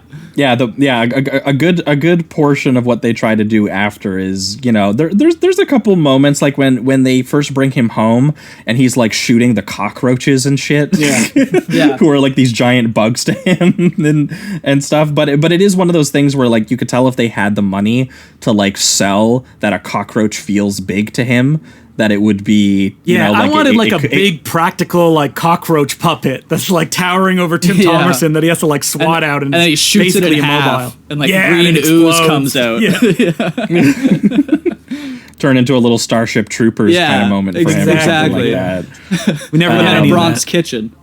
Yeah, but instead it stays very grounded in just like kind of like the apartments and the city, and Jackie Earle Haley eventually comes across like the Sprug, the tiny little floating head, who tells him that he's going to give him a bomb, and immediately Jackie Earle Haley's character Braxton, who's he's one of the lower tier members of the gang from like Death Wish 3. Is what he feels like. His imagination is, hey, I can blow up the East Side with that. Yeah. And I think that I mean, I could be wrong, because by the time we hit the final set piece, I was kind of like, I don't really know exactly what it is that Braxton is trying to do. Well, what happens is Braxton gets shot by Dollman, and then he gets Sprug to heal him with his magical powers, and then he disgustingly just crushes Sprug under his foot. Yes. I really liked that beat. I thought that was hilarious because you have this 2-inch head that's doing the classic like, oh, well, now that you've made the deal with the devil, I am in full control of you and there's nothing you can squash. And then it's just done, you know? That I thought was fucking hilarious. And it's also, it worked for me just because it's the realistic thing to happen. It's like, why would this Braxton guy listen to a 2-inch head? I thought that was brilliant. I thought that was really funny. Listen, we can't pay to do this head anymore on this shoot. Just crush it. Just crush me. Yeah, it was the actor. Yeah, and then he shows up at the apartment because he hears about there being another tiny man out there because one of his men is shot by the doll man who's when he saves Debbie from his gang, and he like kills one and he injures another one, and all of his gang comes back into the base being like, there's a tiny little man who shot at us, and he's just like, okay, you guys are just fucking high or drunk or wasted, like I don't know what's going on with you guys. But then they tell them that the girl brought him back to the apartment, and all of the local community is just gathered around him, and the mom's so upset. She's like, did you tell everyone that we have a tiny spaceman in our house? And the little boy is just like, well, what's the point in having like an alien if you can't show it off, you know? And all the little kids are like, look at this little alien man. And we know that he's like the police brutality alien, which gives it just this weird vibe of all the kids being like, this is a cool guy. Well, I like this guy. He's so small. He's also telling them to like fuck off the entire time too. Like he doesn't even like the kids. He's also like making dick jokes and stuff like that before like blowing away the all of Braxton's men who show up in his apartment. And it's so funny how like bloody the sequence is, like in front of the kids and everything. Like her apartment at the end of that sequence is a massacre. Yeah, it's just there's blood all bodies. over the walls. And he's just like, you're welcome. Oh, yeah, and it's just this little tiny man getting involved in New York gang war. That is literally all this movie is, and Braxton ends up with a bomb. And what I was more confused by is like what exactly he was doing with the bomb.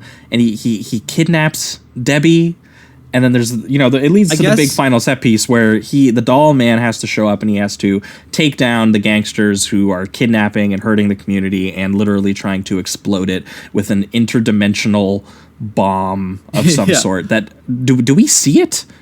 I think he holds it at the end right before he blows it up. Okay. Yeah, but it's not like a device that they talk about often, to be honest. It's definitely not used. There's no like ticking clock suspense quality to the final set piece, even though I think that's what's supposed to be happening. The introduction to it is when the head meets Braxton for the first time, and he says something that will rip this dimension a new asshole. No one will fuck with you again. And so I like that, but then the device just kind of becomes something to only work in the beginning and then the end. It's not something that seems like you said, a ticking time bomb or anything like that. I also will say I like that the word fuck is used constantly in this movie. Every gangster, it's like every other word is fuck. I just thought that was funny. I noticed it so much that I wrote it down. Well, it is funny because it's always that thing that Radioactive Dreams had too, where it's very clear that the concept for the movie and kind of the tone that Pyun strikes is something that feels like it feels very childish or juvenile in kind of a way. Then the people in the movie are actually, like rated R characters. It's just always something that's just like this is a movie with exploding gore dummies. But at times it feels like you're watching like Honey, I Shrunk the Kids or something. Right. And that's just always something that, it doesn't always work, but it is something that I find entertaining. Again, just watching these kids. Yeah, the kid feels like he's at a Shazam or something. Yeah, just watching the kid like ooh and ah like a tiny little Paul Kersey. Just a funny idea, even though I don't know that that's I'm unsure on how intentional on a writing level that's exactly what they were going for. And I will say that I was a little disappointed by the big final showdown. Yeah, it's definitely like it undercuts what you expect based on what you had seen before. I mean, Jack Earl Haley does get his arm blown off. But yeah, this is where it includes that shot of that was it Will? Did you bring it up, the bit where he's going through the tiny compound and he's like going through the little tubes and things like that? Yeah, and for me, moments like that are what really distinguish this movie. I mean, I'm not going to call it so bad it's good, because that's a stupid thing to say about a movie. But I definitely like, if there's anything I like about this movie, it's the low budget ingenuity of it. Yeah, because they are trying. I don't think it's as successful as they kind of hoped it would be, but there are moments where you can see that they are trying to be like, this is a tiny man with a gun shooting at large men. And the bit where he goes through the tube and there's like a rat in there, because Albert Pyun, he loves his giant rats. You know, I wish the movie was funnier. You see a scene like the big climax and you think like, let's get some gags. Let's have some fun with the fact that he's like a really tiny man. Mm-hmm. Yeah, that's what this movie is itself a bit too seriously. Definitely, yeah. But there is this thing where he is just like, there are shots of him. I'm not sure how they did it, but there are shots where they try to make the small rocks like look bigger in the frame with Tim Thomerson. Mm-hmm. Yeah, is that actual just set design that they're doing? Yeah, it's probably they're shooting from like a high angle. They found a big rock Tim Thomerson can stand beside. That makes it look like a little rock. Yeah. One shot I really did enjoy and had a good comedic beat from it was when he attaches himself to the car. I don't know if maybe someone mentioned this already when I cut out, but when he attaches himself to the car, and then you have that shot of they just put a doll on the side of the car and had the car just drive. That shit got me going. I thought that was so funny. So I wish there was just more stuff like that throughout all the action as well. Yeah, this is definitely where they try the most. Like I also think about that beat where he takes out one of the guards on the outside, and then the one dude's calling him over the walkie-talkie, and he steps on the walkie-talkie, and Tim Thomerson's stepping on like a giant walkie-talkie and being like, got it, going Seagal mode and being like, got it, homie. Yeah. So there's a couple little funny moments in there. This is definitely the final set piece. They were definitely trying to get the most like action scenes where you get to see that he is a tiny man killing, giant, Bronx gangsters. Mm-hmm. Yeah. I also did like when Braxton picks up his little pistol briefly. And he's just holding it with like his like thumb and pointing finger. It's like one of the funniest images ever. And then he uses his force to like get it back. But the brief moment of him picking up the 1-inch gun, I thought was hilarious too. Yeah. So there's definitely a couple moments in there. I guess I just feel like when you put it all together, it just doesn't quite have that trajectory of it feels like a tiny man doing an assault on a giant like base of some sort. Yeah, it just feels like it just feels like they kind of had a small jokes that they kind of came up with, and they make an attempt at them, and some of them work and some of them don't quite, but it does end on a very violent moment where like Jackie Earle Haley is getting his arms blown off, and someone saying shit like, why don't you pick on someone your own fucking size, you pukers, things like that. Just screaming motherfucker at each other while like firing Uzis and things like that. Jackie picking up like the tiny gun. Yeah, saying stuff like, tell me size doesn't count. Things like that, That is the funniest. That is what eventually kind of won me over, because I was kind of feeling softer on this one than I was on some of the other Pyuns, but it did clarify to me that after this final set piece, like is all said and done, and of course it ends on him just doing the magnet thing again. Yeah. That he did in the opening set piece, where he just magnets his gun back out of Jackie Earle Haley's hand. And I love too that there's like this small moment that comes out of nowhere that is meant to be kind of like this moral moment where he's like, let me finish this scum. He doesn't deserve to live. And the single mother is like, is it just because your family isn't alive? Is that why you're doing this? And I was like, I don't know. I don't remember a whole lot about. I mean, it didn't click with me that was a thing that we were pursuing in the text of the movie. That moment was gonna hit. So it doesn't really end up hitting, but then he tries to blow it up anyway. So it takes the moral question completely away from them anyway. Yeah. Where he just sets off the bomb, but then it doesn't actually do that much damage. And then it really he just only destroys the building that they were inside, it seems, for the most part. Not the most impressive interdimensional bomb, I will say. Yeah, he said it was going to blow the dimension a new asshole. That's what I was we should point out it would have been huge if it had been on his planet, but on planet Earth, it's small. Oh, you know what? That's a solid point. That's a solid point. Do you know what? That's funny. That's a joke. You know what? That works. Yeah. Now that I think about that, that actually does make sense. I feel stupid that didn't translate to me right away. That did not translate to me either until right now. So yeah, he blows up with a little tiny bomb that was meant to be really big on their planet. And what does Tim Thomerson end the movie by saying is he says, "Debbie, tell me size doesn't count." We're gonna fuck Debbie. That's what we're gonna do. We're gonna fuck Debbie. I like well, the thing is, Tim Thomerson has shrunk on his home planet in all parts of his body except for one, and that's what they don't show you. It's huge. His ass. It's huge. He's a tripod. Yeah, that was the original title of the movie, Tripod. They're like, listen, we're not gonna get it. I do like the silhouette of them on the cement pillars or whatever, because his is just clearly like a small little doll they placed to just have the like 1 foot man. One could say a doll man. Yes. But do you know what this does have that is a staple for anyone who goes down the rabbit hole of Pyun? It becomes a staple of his late career, and I love it every single time it comes up. It is just as much of an auteur quality as anything else.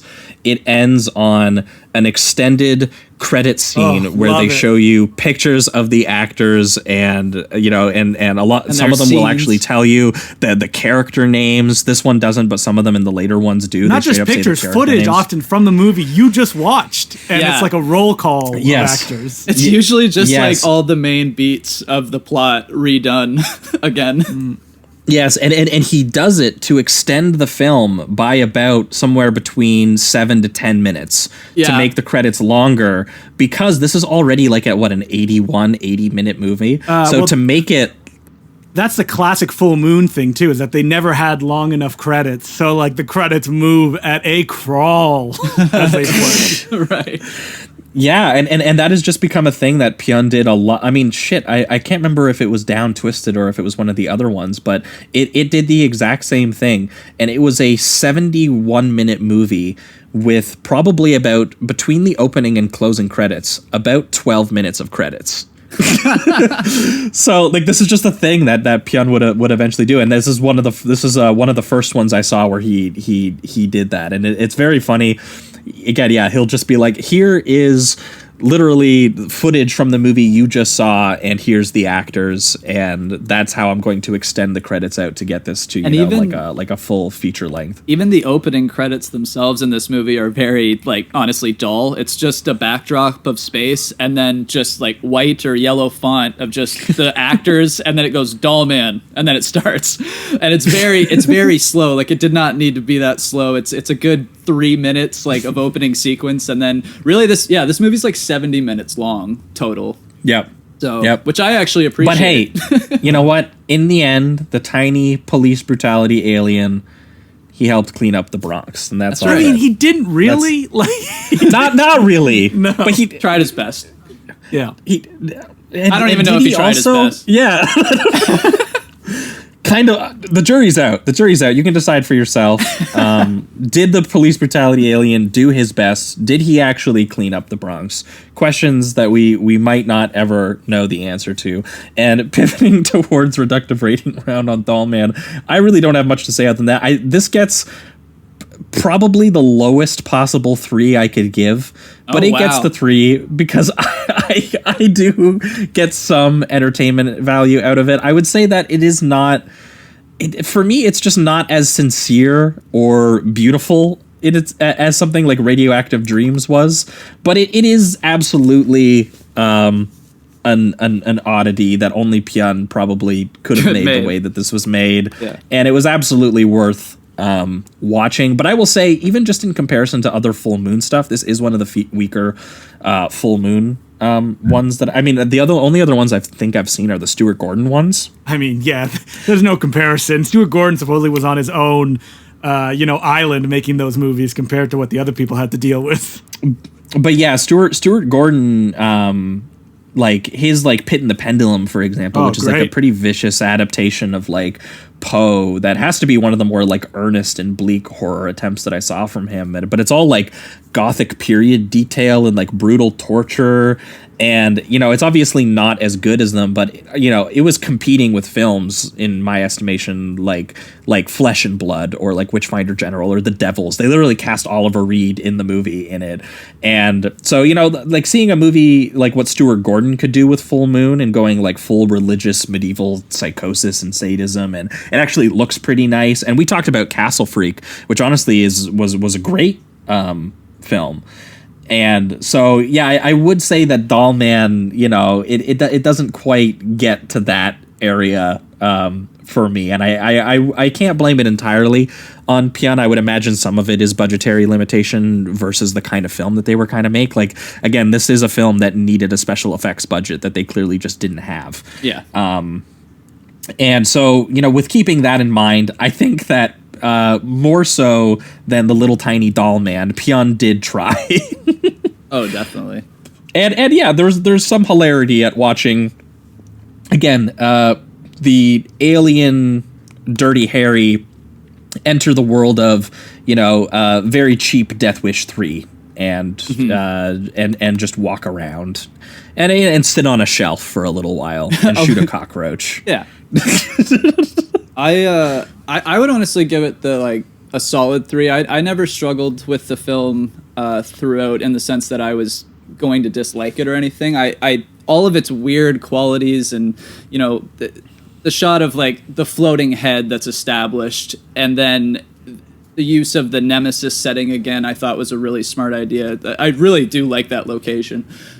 Some of the comedic beats worked for me. Others definitely did fall flat, but like the beginning where he says he's just going in to do his laundry, calls a kid a fatty because he tells him he has the best gun in the universe, like all that kind of shit I love. Just insane.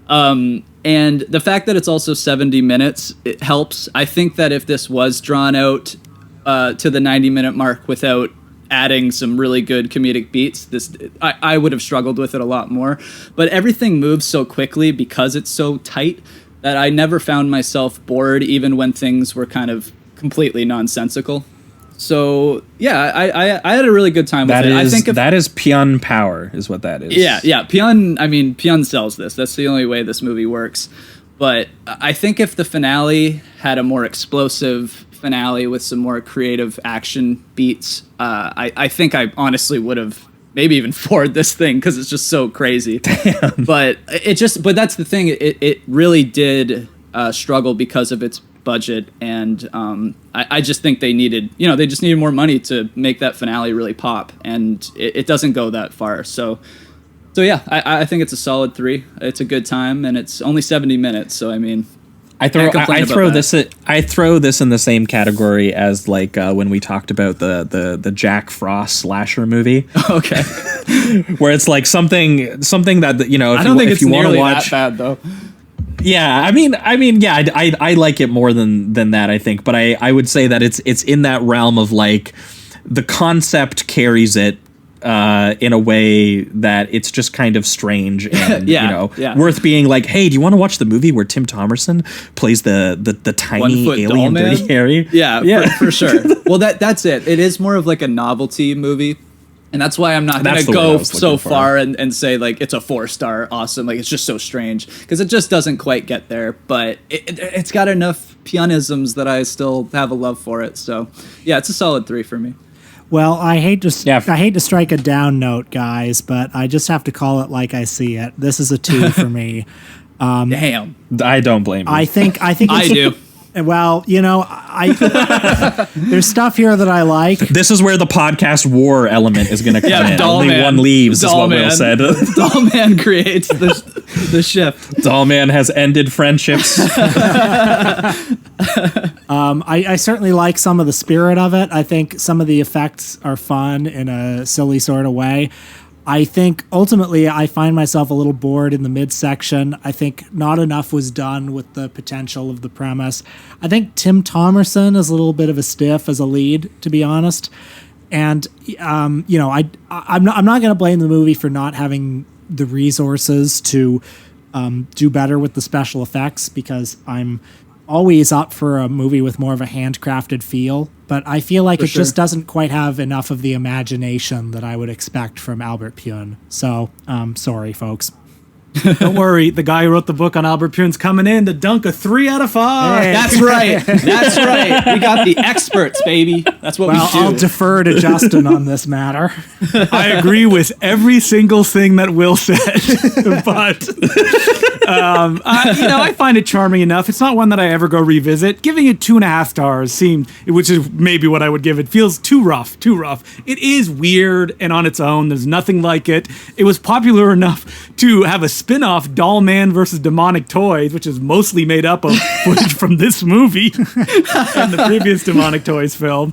And, even in this moment, this was right before Albert Pyun knocked it out of the park with Nemesis, Knights, and the Andrew Dice Clay classic, Brain Smasher, A Love Story. So I can see the beginnings of all those movies here. So I find it charming in its own way, but it's not one that I would reach for and recommend to people who want to get into his filmography.